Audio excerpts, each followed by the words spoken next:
Wassalam. Salam.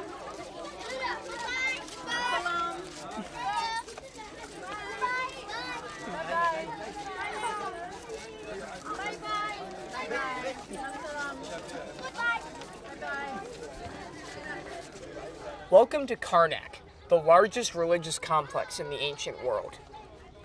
This complex is adjacent to Thebes, the capital of Egypt during the Middle and New Kingdoms. What makes Karnak exceptional is the fact that due to its prime place among all Egyptian temples, it was active and expanded over an extraordinarily long period of time, stretching over the reigns of 30 pharaohs. The temple is dedicated to the so-called Theban triad, the imperial god Amun, his consort Mut, and their son Khonsu, the moon god.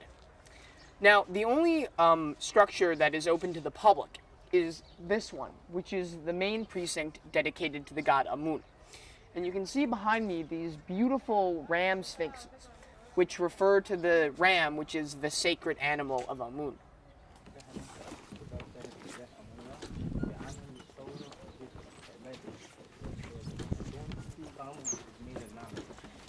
Now, you notice that everything behind me extends along one long north-south axis. This axis is critical in all temple architecture in ancient Egypt because the temple is supposed to be a microcosm, a little world unto itself that represents Egypt. So we have these massive pylons which represent the rises along the banks of the river Nile, and between them the central axis, which is the river itself. A much less abstract adaptation of the real world to temple architecture can be found in the festival hall of Thutmose III, who was a great warrior king during the 18th dynasty. And it is built to resemble a sort of tent shrine with awnings and tent poles. And that was the largest single addition to this complex. It actually made the size more than double what it was before.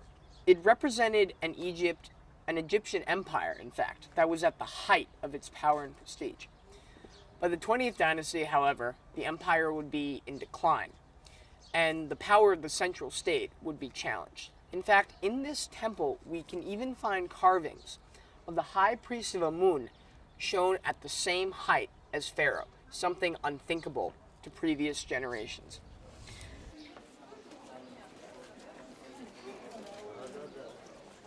Eventually, Egypt collapsed into power struggles and fell to foreign invaders. However, even under the Greek Ptolemies, who ruled for the last 3 centuries before Christ, there was still work going on here to expand the temple.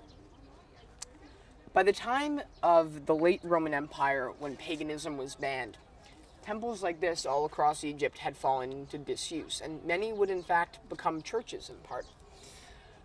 However, astoundingly, by the time this temple fell into disrepair, it was over 250,000 meters squared and had been in use for more than 2,000 years.